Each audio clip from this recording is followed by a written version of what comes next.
Hey listeners, thanks for dropping in.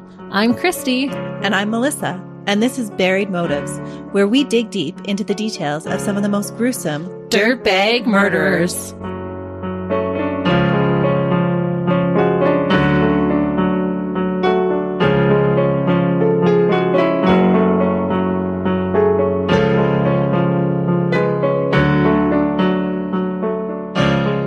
Hey listeners. Welcome back to Buried Motives. We're so happy you've joined us today. And if you're new, we're happy that you're checking us out. For sure. And I'm also happy today that we're not doing a video podcast because this girl is a hot mess because I did not get a lot of sleep last night. Were you up watching horror movies again? Surprisingly, no. But I did only get 3 hours of sleep. I was elbow deep into dirtbags. Oh, yeah, that happens from time to time. It was. You get caught up and you just keep searching and doing different stuff. And then it's 3 a.m. in the morning. It was 3:30 in the morning by the time I finished. Oh, man. I was thinking about you, though, when I was researching today's case. Oh, how come?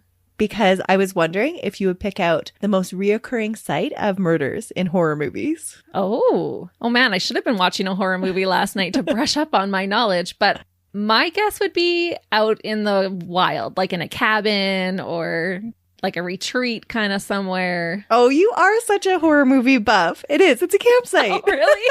Yes. That is always freaky. Forget the bears, people. It's the psychos you need to worry about. That's right. It's always a campsite out secluded in the middle of nowhere. Right. Or a house in the middle of nowhere. Like just kind of, that scenery. Where nobody else is around. For sure. Uh-huh. And so as the May long weekend approaches here in Canada and people are busy making camping reservations in the weeks to come, I was thinking about all those creepy ghost stories that we tell the kids around the campfire so that they won't wander too far, and all those horror movies that tell us not to go camping as we get excited about making our camping reservations. So you're saying you're the type of mom that freaks their kids out about axe murderers while you're out camping? Yes. It keeps them close that I don't have to worry about them wandering off. That's awesome. Actually, one of the scariest movies I ever watched was about a camping trip where these two men had totally annihilated an entire family while camping. Oh, that's pretty close to the case that we're going to talk about today. Ooh. So as we're all making our camping trips, you're ready to terrify us. So maybe we won't be going camping this summer. Yeah, that's exactly it. After hearing today's story, you might think twice about making those reservations. Oh, man. All right, so let's get into it, everyone. Picture when you're camping out at the fire. It's dark. You can't really see through the trees. That's exactly what happened. Really? Yes. I'm going to be freaked out with this one because I'm going to be visualizing. So back in 1982, the Johnson-Bentley family was gathered around the campfire, swapping stories and enjoying just the great outdoors of the British Columbia wilderness in Canada when the unthinkable happens. The lives of 3 generations would be taken during that family vacation by one beastly dirtbag creeping in the shadows. Oh my goodness. 3 generations? 3 generations, because camping's a family affair, right? It's true. BC is Canada's most western province that borders the Pacific Ocean. Located in its east-central interior is the Wells Gray Park, a national park of 5,250 square kilometers, or 2,027 square miles of beautiful forests, waterfalls, and mountain ranges. It's one of their larger provincial parks in BC. And BC is beautiful. If you have not been, you should. Yeah, it is gorgeous. It is. It was supposed to be the family trip of the season. Bob Johnson, 44, and his wife Jackie, who is 41, would be traveling with their 2 daughters, Janet, 13, and Karen, 11, through Jasper National Park to meet up with Jackie's parents, the Bentleys, to spend some time together camping with them. George, 66, and Edith, 59, would be bringing their new camper and boat, and all were excited to try out a new park that had been recommended to them by a friend. And we all do that, right? You get recommendations from your friends who are like, I'm going to try out that new area. Totally. Mm-hmm. We've done that. Yep. The trip was especially exciting for George and Edith because George had retired and he and Edith were looking forward to the many adventures that they had in mind for the next stages of their lives. Oh, no. They had just stocked up on all this fun equipment. They bought the new camper, they bought a boat, and they were off to adventure. Yeah, they're ready to enjoy their retirement. Mm-hmm. The Johnson family loaded up their 1979 Plymouth Caravelle with all of their camping gear packed into a car-top carrier on Monday, August 2nd, and headed out to camp along the way to meet up with the grandparents, who were traveling in their new 1981 Ford camper. How sad, because you're so excited in anticipation waiting to go camping. Yeah, camping is so much fun. And you do all that work in preparation just to get out there and just relax in the wilderness.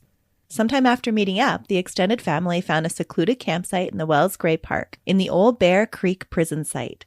It was perfect for what the family wanted. It was close to the good fishing hole, it was well treed for shelter, and it was close to an old abandoned prison site, hence the name, that the girls thought might be even haunted. So they just thought this was like a fabulous site. That would make me a little bit nervous. I don't know if I'd want to camp out by an old prison site. Well, apparently it was this fabulous site because it was already level, it was set up for people to kind of group camp there. Yeah. And let's be real. Who am I kidding? Of course, you and I would be like, yeah, let's do it. And just think how well you could actually frighten your kids then. Most importantly for this family, the site was away from every other site, allowing them the privacy to just enjoy one another in nature. But the campsite wasn't as private as they thought. Oh, no. From the dense bushes that surrounded their campsite, they were actually being watched. My eyes went big. You guys can't see, but they did. From the bushes, a 6-foot, 3-inch tall, 250-pound man was watching. And because of his size, he had earned the nickname Moose. This is not the type of moose you want to come face to face with in the wilderness. Not at all. This guy's a tank. He had been on his way home from another one of his random work sites and decided to take a walk. When he came across the family, he found that he liked to watch the idyllic interaction. He found a vantage point where he could sit and watch the 4 adults and 2 young girls around the campfire. At one point, he believed that those he watched saw him and he ducked into the bushes. This scared him off and he returned home. The next night, he returned again, watching the family from the bushes. That's super creepy. Using the trailsman skills he had learned as a child growing up on an isolated 160-acre farm in the wilderness, he stealthily snuck up on the unsuspecting family. On the second night? Oh, he wasted no time. No. It wouldn't be until August 23rd when the manager of the Groman Mills in West Kelowna would call the Royal Canadian Mounted Police to report that Bob Johnson hadn't shown up for work. A missing persons report was filed almost immediately because the family was supposed to have returned on the 16th. And it was totally out of Bob's character to not show up for work. He had never missed a day before in like 20 years. Oh, man. The last time the family had been in contact with anyone was on August 6th, when Edith had reported to her other daughter that hadn't went camping with them, that all was well, they were just out picking berries. Soon search parties were organized and posters were put up, but in the vast and dense forests, it was like looking for a needle in a haystack. Lots of people came up with different stories to explain the family absences. Some people thought they were just taking extra vacation. Some thought they actually were lost. And even the idea of them running off and joining a commune was thrown into the mix. Oh, wow. They were just throwing out these random suggestions about what this family would do. How does a whole family go missing? That is true. So I can see why people would think that. Yeah, they just got really random with their suggestions.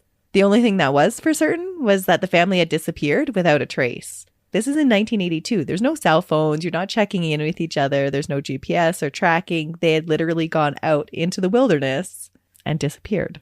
That's so freaky. On September 13, 1982, almost a month after they had been reported missing, Kurt Crack from Abbotsford remembered seeing a burnt-out Chrysler in the woods near Battle Mountain Road when he was out picking mushrooms. What kind of mushrooms? Apparently they were the okay kind. They weren't magical? Not magical mushrooms. Okay. This guy's a reliable witness. All right, because that was my next comment, was how reliable was he? Was he consuming these special mushrooms at the time? No, he actually saw something. Okay. And good thing. The sergeant that followed up on the tip followed the man's directions down a horse trail barely big enough for a car and found tire tracks that led into an even more densely treed area. It was clear from about 45 meters away or 150 feet that the car had been burned and was the Johnsons' car because they could still see the license plate. That's terrible. It was a sad day for all who had searched for them. Well, because now it appears that something malicious has happened. Yeah, because even from the 45 meters away, they were able to see there were signs that a crime had been committed and called the homicide team right away. The moisture from the forest had made the car already begin to rust, and it looked more like it had been out there like 20 years. But the ground all around the car, about a 20-foot circle around it, had all been burned to the point that the door handles had melted from the heat of the fire. Whoa, that's an intense burn. Uh-huh.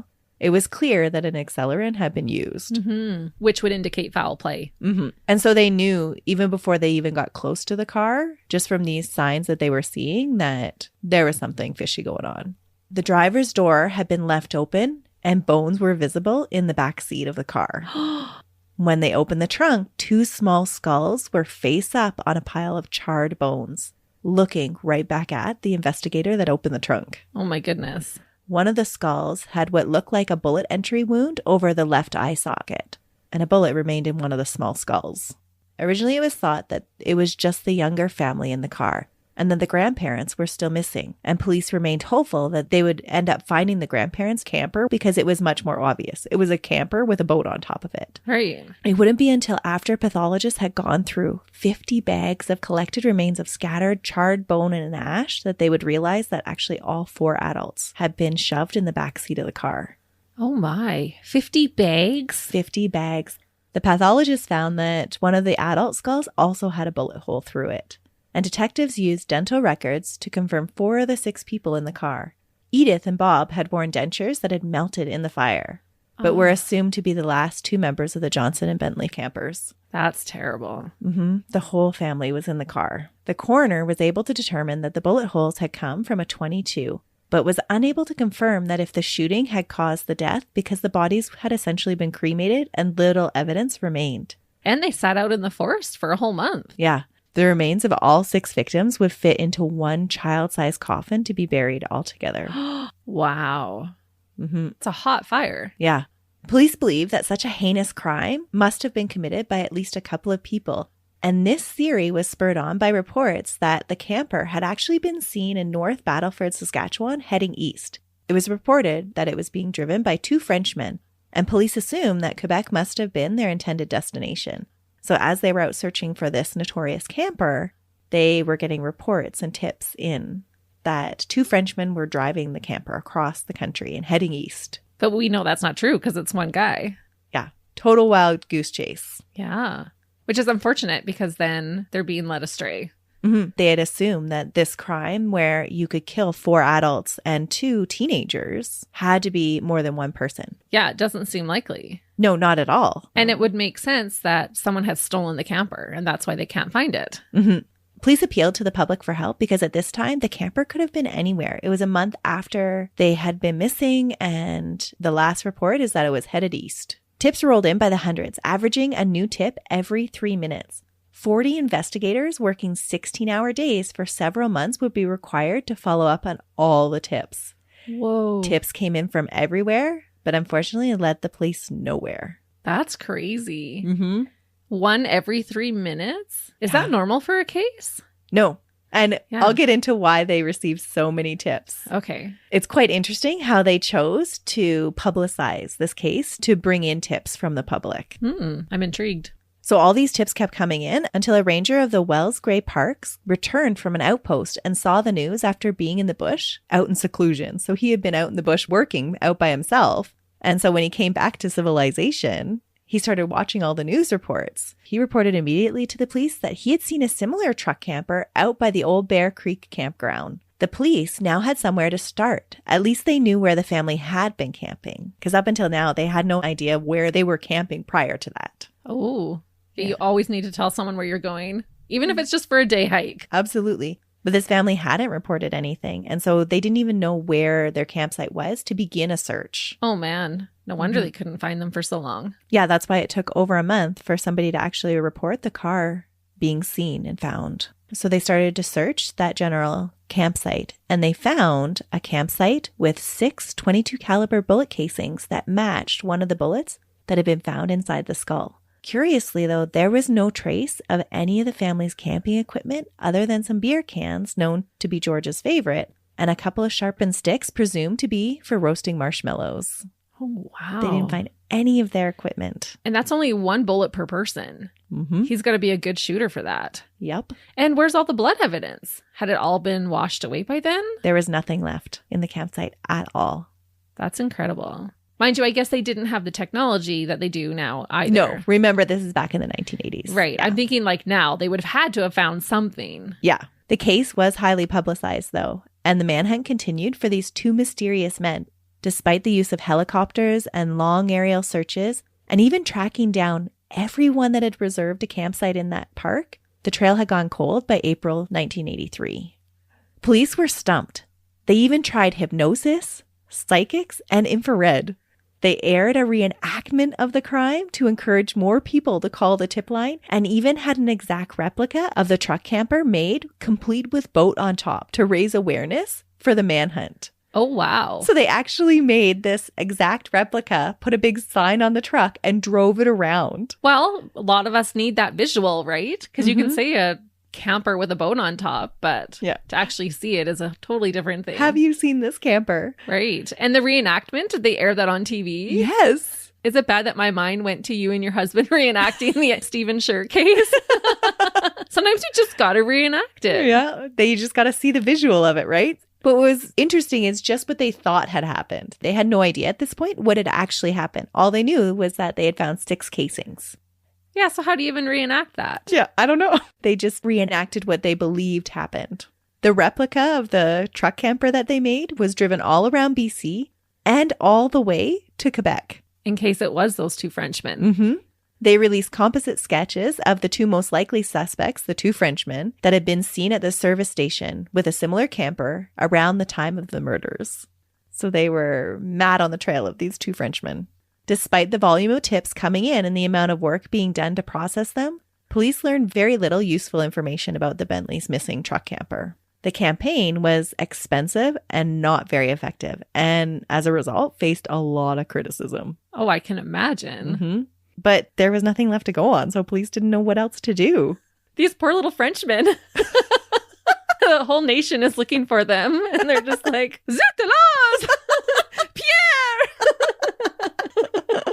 Yeah, they had nothing to do with it. They just happened to have a similar truck with a camper on top. But that would freak you out, though, to see people looking for you and you haven't done anything. Well, and it sounded like most of the tips they had coming in were of the replica.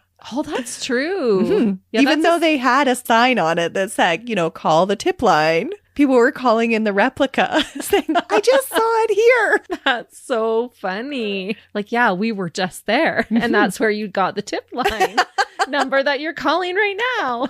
It was an interesting campaign that they ran to find tips. And you can see why they didn't repeat that. Mm-hmm. Why that's not a common campaign now. That's right. But they were desperate. They were just doing whatever they thought would help them find the murderer of these 6 family members. Yeah, they were trying their best. Mm-hmm. Including using psychics and hypnosis. And I couldn't find, I kept looking and I was like, who the heck did they put under hypnosis? Yeah. Because there was nobody left. And no witnesses. No. Canada, what are we doing?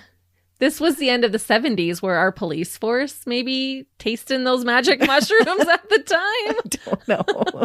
It sounds like it was a very interesting case to investigate. I can imagine. And the police definitely didn't give up. And what a panic finding 6 family members, 3 generations of a family, murdered brutally. You'd be doing anything you could to try and catch this killer because what a risk that poses to the population. Absolutely. And so they were doing their best, whatever they could think of. For sure. They were trying it out. Better than doing nothing. Mm-hmm. So most of the tips they received had them looking far away from the original crime scene. But the only evidence they had to go on was pointing them to the area around the crime scene. It was believed, because of the secluded location where the car was found, that the murderer must have had some previous knowledge of the area to know that there was a horse trail that went back so far into the bush.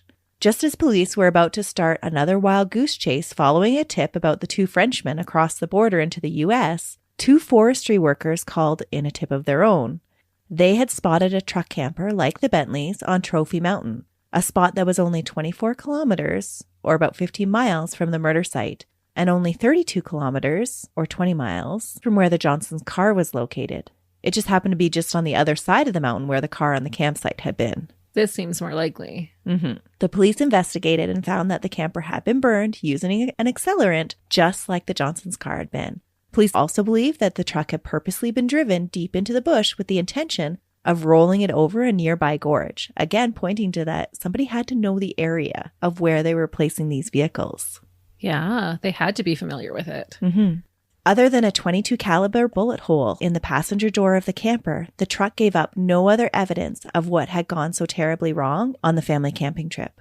Because of the truck's location, police now grew more confident that the murderers had to have a knowledge of the logging roads in the Wells Grave Provincial Park. They chose to focus again on Clearwater, a small town just south of the park. They campaigned door to door in the small town, asking if anyone had seen anything suspicious. During the second round of interviews, David Shearing's name kept coming up as a possible person to investigate. David Shearing was a local man that had been 23 at the time of the murders. Only 23? Mm-hmm. That's crazy. That's so scary. Mm-hmm. So young. But not unusual, actually, for a serial killer. Nope. Prime time. And he had lived in his mother's house only a few kilometers away from the Bear Creek campsite and worked in Clearwater at the time. David's father had been a prison guard before he passed away from cancer in the March prior to the murders, and his mother was now living in a retirement home. His parents must have been quite a bit older when they had him. I'm assuming if his mother's in a retirement center already and he's only 23. Well, I think that it was more that where they lived was way out in the bush. Right. And so I think after her husband passed away, she just didn't want to live out in the wilderness by yourself. That's scary. Oh, for right? sure. You don't know who's creeping around in the bushes. Yeah, it's your son, lady. Mm-hmm. And did his father work at the prison that the campsite was at? So that's why he was so familiar with that area as well. Yeah, he grew up in this area and he was taught to track in this area and to be stealthy and sneak up on animals and shoot. And David had been in trouble with the police many times before with drugs and drunk driving and getting into fights. There are also numerous rumors that the police dug up about David, that he had gotten away with a hit and run a couple of years ago and that he liked underage girls. Oh, no. Mm-hmm. There was 2 underage girls at the campsite. Yeah. And around the time of the murder, he had been asking around on how to re-register a stolen truck and how to fix a bullet hole in the door. That's not suspicious at all. Nope. And it makes you wonder, why wasn't this brought forward right away? Yeah. Mm-hmm. Yeah. But they didn't have the truck right away. Right. But that would seem suspicious that your friend is asking these things right after police are looking for this shooter in that area. This to the police was a huge break because the information about the bullet hole in the truck door had never been released to the public. I love it when that happens in an investigation. That's what they do, though. They keep little tidbits back, right? So they can weed out all of these hundreds of tips that were coming in daily. For sure. We see that often in different cases. Mm-hmm. Police interviewed a friend of David's, and under the pressure of interrogation, the friend admitted that he had been in the car the night in 1980 when David had run over a man on the Wells Grave Park Road. He hadn't bothered to stop, and the man had died from his injuries. This tragic story gave police the reason to bring David in for questioning. They just had to find out where he currently was. People that knew David at the time of the murders said that they saw no change in his mood or behavior. He carried on the same way as he always did. Just like after he killed this man in this hit and run, he just continued drinking and partying with friends. Oh, that's terrible. So no conscience at all. Nope, not at all. Police tracked David down in Tumbler Ridge, about 800 kilometers north of Clearwater. He was awaiting a court date to face charges of being in possession of some $40,000 worth of stolen items. Whoa. On the way into the station, David let it slip that he had a .22 caliber Remington pump action at his mom's house. He's just talking to these police officers because he doesn't know why they're bringing him in. He's already up on charges, and so he's just so used to the police bringing him in that he's just talking to them casually. During the interrogation, David said that he wasn't too smart and hanging out with the wrong people, and he had stolen the tools because he was out of money. And so he's having this conversation with the police about, this is the reason why I stole all these tools. He thinks that he's being brought in about the tools. He then asked the officer if he was investigating the Johnson-Bentley murders. What? Mm-hmm. He brings up the murders? He brings up the murders. So he's not the sharpest tool in the shed. No, definitely not the sharpest tool at all. But David, you're the only tool in this story. The dirtbag tool. At this point, the officer tells him that he's looking into a hit and run, and David opened up immediately about hitting a person coming home from a party while he had been drinking. What? Mm-hmm. So he just turns over and he's like, yeah, I did hit somebody. The story David tells is that it had been an accident while he was topping a hill and he was really upset that he had killed somebody. Yeah, so upset that he didn't go tell authorities. That's what I thought too, right? If you're upset, you go and try to help the person. You hit and stop and help. Yes. Was his intelligence ever tested? Because he's not seeming too bright here. No, he's not the sharpest tool. After signing his confession, the officer asked David what he thinks about the family of 6 being murdered, and if David was actually familiar with where the truck was found. David says he feels really bad for the community and that he is familiar with the area where the truck had been found.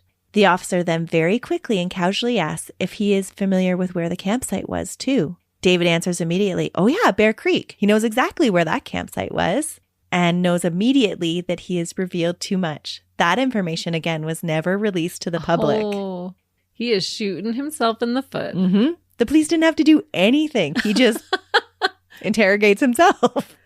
Oh, what a dumb dirtbag. Yeah. Thankfully, though. They were already super suspicious of him, but they didn't have to dig too deep. No, and he's handing himself to them on a silver platter, basically. Mm-hmm. He just really wasn't too smart about it. His self-assessment was correct. Yeah. The next thing he says to the officer, "I need to speak with a lawyer now." Yeah, you do, David. It was an interesting confession. It is interesting because a normal person, and I can say normal because he's a dirtbag, a normal person would be so nervous and would not be just spewing out all this information. No, not at all. Yeah. And I don't believe that it's guilt that's making him spew out all this information. And if I had just murdered a family of 6, I would not be in the police station asking them about the murder. Yeah, I wouldn't be bringing it up with the police at all. Yeah, he was probably wanting to know if they had suspects, or he was probably looking for a confirmation that he was safe, not realizing that it was going to point finger to him. Right. Or wondering is this finally it? Remember, it's been almost a year now. And he's wondering, maybe, am I caught? Like, is this finally the time that you're going to bring me in? Yeah, maybe. In his initial confession to the police, David said that he had visited the family that second night on August 10th and crept up on the 4 unsuspecting adults who were sitting around the campfire and spent 4 shots, killing them all dead. He went into the tent where the girls were sleeping and shot them as well. Then he put all their bodies into the car. He packed up the campsite and stole the equipment that interested him. He then drove the car to the other area. The next day, he returned and stole more things and moved the truck as well. He then told police how he drove the car and the truck on a different night to the locations where they would be found and set them on fire using gasoline. Wow. And then at the end of his confession, he says, "I just feel really bad about it." Does he say why he did it?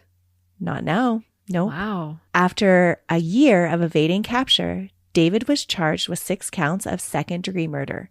The Crown had considered charging him with first-degree murder, but they didn't think they had enough evidence to prove the planning and the intent.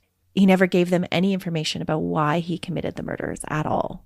But we know there was planning because he came back on the second day to do it. With a gun. Right. Mm-hmm.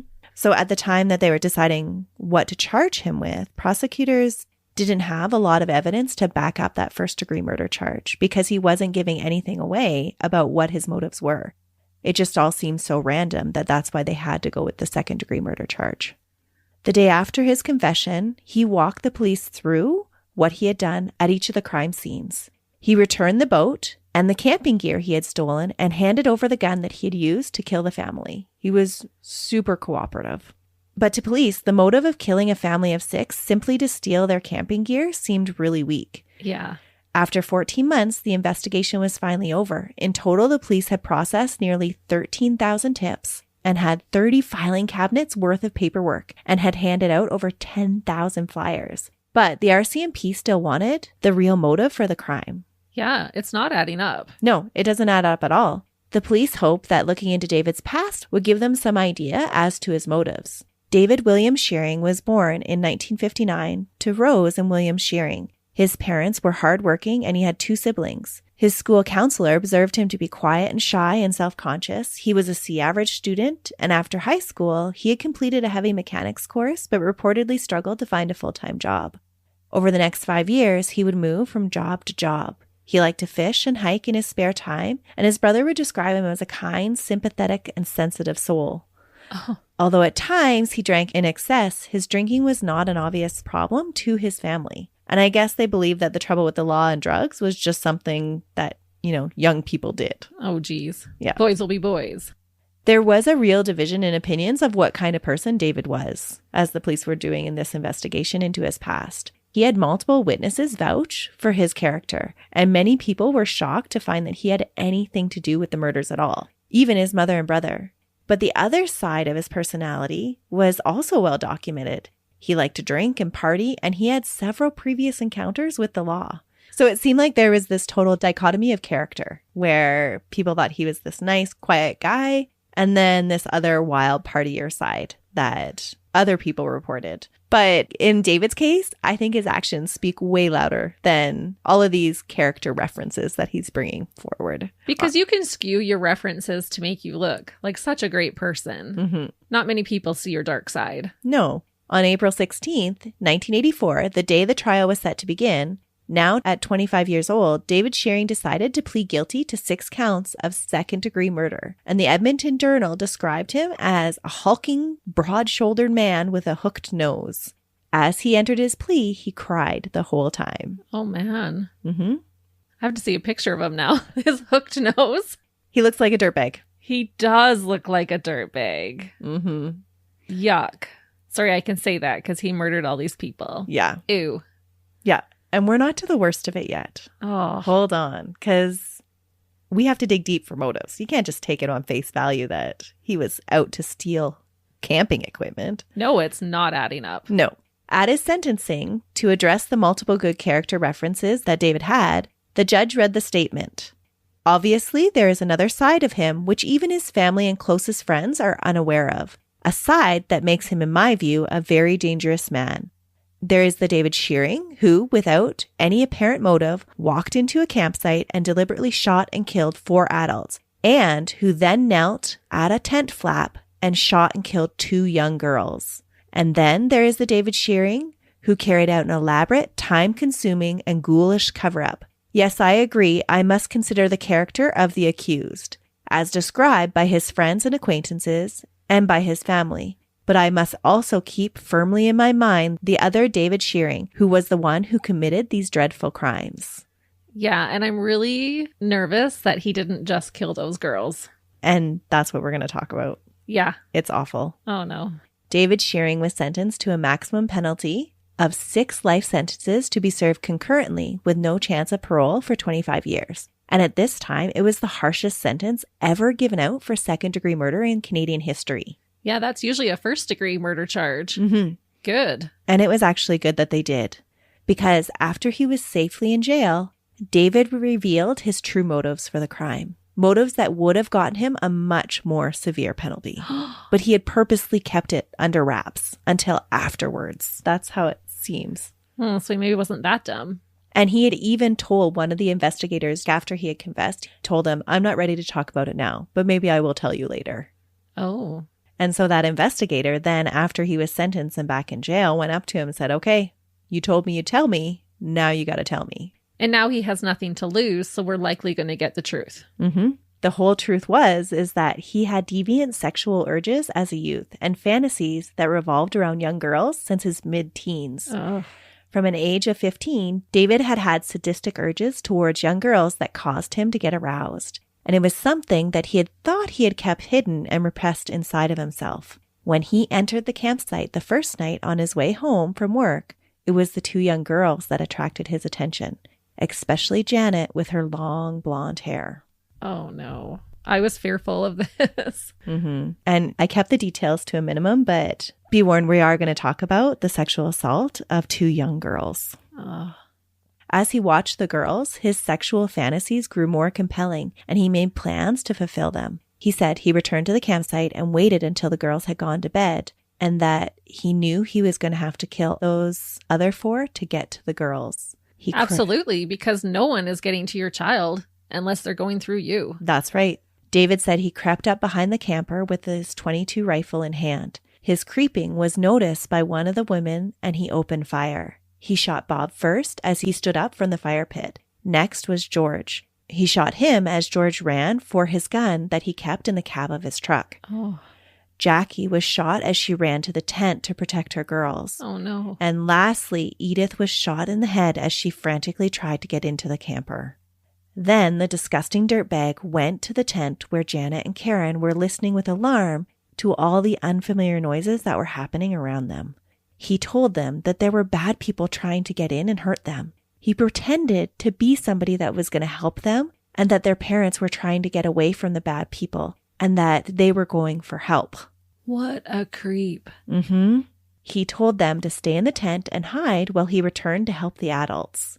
David zipped the girls up in the tent and did return and help Bob to die by shooting the still gasping man one more time. Then he cleaned up the bodies of the girls' parents and grandparents, unceremoniously dumping them in the backseat of the car and covering all 4 of their bodies with a blanket. He then climbed into the tent with the 2 young girls and molested them, all the while telling them that he was protecting them from the bad motorbike people. That is sickening. So disgusting. What a dirtbag. Those poor girls, what they had to endure in their last moments. And those parents. The mom running to the tent to save her girls. And the dad getting that second shot, knowing that his girls were still there and not knowing what was going to happen. And that isn't the end for the girls. Oh, and those adults were treated just as collateral damage. Oh, absolutely. He didn't have any regard for them whatsoever. He just wanted the girls. They were just in his way. The next day, after making the girls clean up the campsite, he made the girls sit in the front seat of the car with their dead family members in the back seat. He drove them to a new area where he told them that they would be safe for a little bit. He kept telling the young girls that their parents were coming back for them. They just had to listen to him. But they already knew their parents were dead. They didn't. Apparently, he says that they didn't. They didn't know they were in the back seat? They didn't know because he kept them covered up with a blanket. Oh my goodness. And there was some speculation from some of the investigators that there's no way that these 13 and 11-year-old, that they didn't know that he had already killed their parents. But according to David's confession, they had no idea. They believed him when he said that he was protecting them. I just don't know how they wouldn't know. Like 4 bodies piled in the back seat. How you would not turn around. Yeah, and that would be a big pile. It was a big pile, but he had apparently covered it up with a blanket. How traumatic. David would spend his nights assaulting them in the tent and then return to work like nothing had happened the next morning. What? And they never got away? No, because he told them that it was necessary to stay in the tent while he was gone because the wild animals and the bikers might come back for them. And that they would be safe as long as they stayed inside the tent until he got back. So they must have believed him. They didn't try to get away. They stayed in the tent. When he would return in the evening, he would tell them things like he had saved their parents, but that they had decided that it was safest for the girls to stay with him and that they were trying to catch the bad guys so that when they came out of the tent, they would be safe. What a manipulator. For 3 nights, this continued. On the 4th night, he told the girls that their parents were waiting for them at a fishing cabin that was far away. He made them walk through the night in the pouring rain. It took them 2 days to reach his intended hiding place in the woods. While at the cabin, David carved his and Janet's initials in the wall. He was absolutely infatuated with the 13-year-old. Oh, what a sicko. Yeah. Yeah, this is not a relationship, David. No. You're a predator. That's what he believes it is. While hiding the kidnapped girls at the cabin, David had a close encounter with a local prison guard from the New Bear Creek Correctional Facility. The prison guard knocked on the door of the cabin just to let the residents of the cabin know that he had some prisoners out on an outing and that there was no reason to be fearful that he was watching over them. No. Little did they know that Karen and Janet were actually being held hostage right behind the door that he had knocked on. This could be a movie. An absolute horror movie. Yeah. Right? What are the chances that that would even happen? And had they said something or anything had happened, those girls could have possibly been saved. Yeah, made a sound. And could you imagine being that prison guard after, knowing that they were right there? Yeah, you were face to face with this killer and those 2 young girls were right there. But he had no reason to suspect David. It was near his property. He knew the area. And how ironic that he was stopping there to warn them about these other prisoners. Yeah. Don't worry, you're safe. There's no reason to be fearful. Yeah. When David was probably the biggest one to be fearful of. So the next day on August 16th, David moved the girls to his mother's house because he had been found out at the cabin and he was feeling that that wasn't very secure. So taking them to your mom's house is going to help? Once there, he took Karen out for a walk alone. When they were far enough away from the house, he told Karen that he had to urinate and to look away. She obeyed him and looked the other direction. That's when he shot her in the back of the head. He couldn't do it face to face, but he had her look away and then he shot her right in the back of the head. What a spineless coward. David then returned to his mother's cabin. When Janet asked where Karen had went, David said that he had tied her sister up outside. So now the facade is over. He's not pretending to save them anymore. And I can't even begin to wrap my head around the terror that these girls went through. Could you imagine being Janet and being like, okay, my one and only person left in my family is now being tied up outside? Yeah, she doesn't even know that she's dead at that point. No, she doesn't. Oh. He had kept them in the tent using fear against wild animals and bad guys. And now he told Janet that he had tied her sister up out in the open with all the fearful things that he had just warned them about. Oh. And already terrified because she doesn't even know where her parents are or what's really happening. She's getting molested every day. And he had built this fear in them for the last 4 or 5 days about how they had to go along with him. And then he just stuck her sister out with all of the things that he had warned them about. But really, the most fearful and monstrous thing was David himself. Absolutely. So she had to go along with whatever he said because she wanted her sister back. Oh, he is just so savage. When he returned to the cabin, David said he was excited that him and Janet were finally going to be alone. So again, Karen was just collateral damage. He had molested her too, but the one that he was really after was Janet. That's why he had carved her initials in the cabin wall. He is delusional. When describing what happened during that night, he had deluded himself into remembering it as being a romantic evening where he and Janet had talked long hours and he had taught an inexperienced woman about the joys of sex. In reality, he had raped and tortured a terrified 13-year-old. 24 hours after he had killed Karen, David walked Janet into the forest as well. She too was told to turn her head because he had to urinate, and she received a bullet for her obedience. She had been repeatedly raped and tortured for 7 days. Why did he kill her? I thought he thought they were in a relationship. He never really gives any indication about why he decided to kill them. He was just finished with her. He was finished with her, yeah. I feel like dirtbag isn't even a strong enough word to describe him. No, not at all. David then stuffed the 2 girls' bodies in the trunk of the car and drove it with the decaying adult bodies into the bush where he then set it on fire. So they were found in the trunk? The girls were the ones found in the trunk. And could you imagine driving that car out? Those bodies had been out in the heat and the humidity for over a week, just rotting in the back seat. No, all stacked up on top of each other.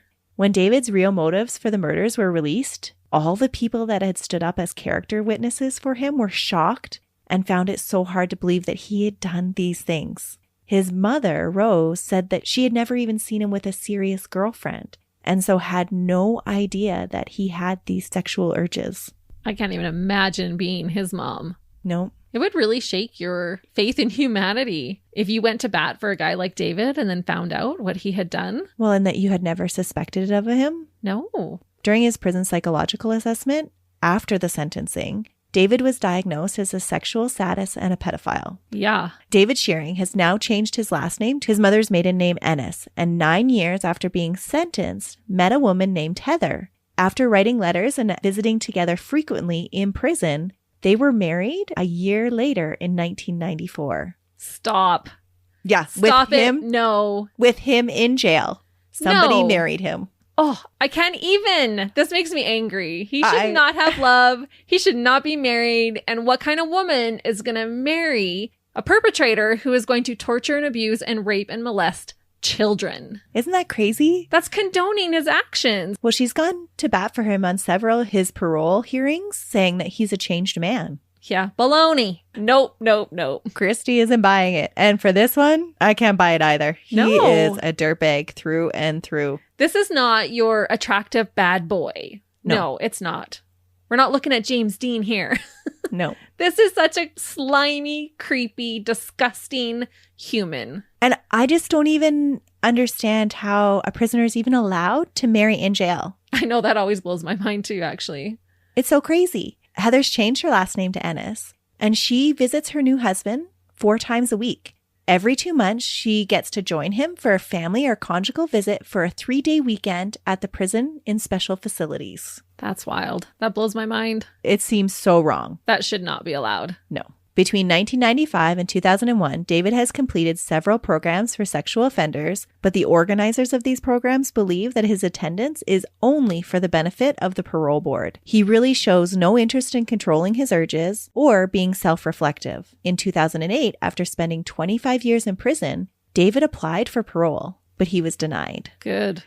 Because David has served his 25-year sentence, he is eligible for parole, and that eligibility is revisited every 2 years. That is scary. Mm-hmm. Has he been applying every 2 years? Almost every 2 years, Oh yeah. my goodness. And every time he does pursue that right, the poor family members of the Johnson-Bentley families have to again relive the horrors and the indignities that their loved ones had to suffer. To me, it seems like such a cruel thing for the victims' families to have to go through every 2 years if he decides that he's going to apply for parole. Yeah. And I understand that they don't have to go to the hearings, but most of them willingly go through the pain each time and reopen all those old wounds just to make sure that their family's murderer is kept behind bars. Absolutely. It's something you would not want to do, but you would do it for your loved one. Yeah. And realistically, had the motives and the truth come out sooner, David would have been charged with first-degree murder. Plus, he probably would have gotten sexual charges as well.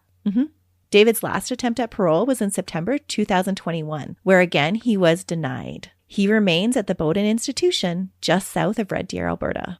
So he's 63 now. Yeah. That's young enough to still do some significant damage in society. Mm-hmm.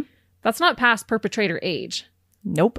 Hopefully he does not get released. That is wild. So that is the case of the perverted and beastly dirtbag, David Shearing Ennis, the man who stalked a family on vacation to prey upon innocent children. And that's why the most common sight in horror movies is the campsite. Yeah, it makes sense. And thanks for ruining my future camping trips. And my girls are at the age now where they can go camping with their friends and stuff. I'm going to be a basket case. I'll be the creeper in the bushes, watching them to make sure they're okay. It does make you think twice about which site you're going to choose, though, right? Don't you want to be closer to somebody else's family now? Yeah, usually we like to have a secluded spot, but maybe not now. No. And you honestly, having 6 people there, you have that false sense of security. It's not like you're camping by yourself or just a couple. No. Wow. Well, let's hope he never gets released. I hope not. I just think it's so wild that they get married. I know, that's always crazy. And 3-day conjugal visits. Huh. They just play house at the prison. Yeah. And maybe I'm a little harsh on Heather, but I'm just so curious as to what someone's reasoning is to get involved with a convict who has done something like that and had those motives. She's just a firm believer that he is reformed now, Yeah. even though the parole board doesn't agree. Interesting. That would be amazing to interview someone like that That would be. to get their side of it. To understand their motives. Right. Mm-hmm. Well, thanks for ruining my day. You'll still be safe when you head out to your next camping trip. Just don't choose the site that's super secluded. Yeah. Look for one that says dirtbag free. Sorry. But we do hope that you enjoy the beginning of camping season, and we hope you keep listening. We're a great thing to listen to en route. But until then, hope you have a wonderful week. See ya. Bye.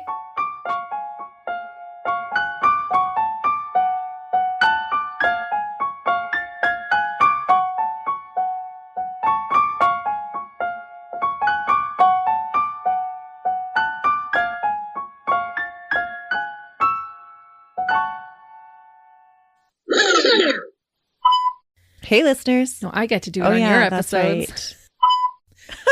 Right. I don't have anything else after that. Awesome.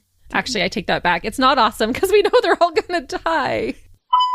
Of the Groman. The girl who? It's not girl. Wait, I'm too far away Groman. now. And to the point where like the door handle and like. Totally. Sorry, I'm being a pain in the butt. No, that's okay. How does 6 bodies make 50 bags? Well, they're evidence bags. Like they're like Ziploc bags, right? Can you put that in there? I always say dumb things.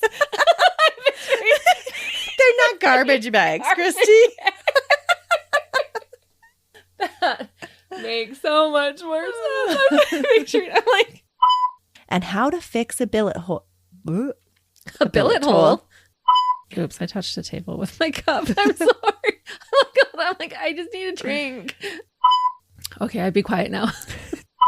You set me up. I didn't set you up. I didn't think about it. No, we're good. Oh no. It's going to be another Patty Roar thing. Well, that was terrible. Thanks, Melissa. The programs. Oh, I touched my mic. Okay, sorry, sorry, that's on my lip. And excuse my shameless plug. I had to put it in there.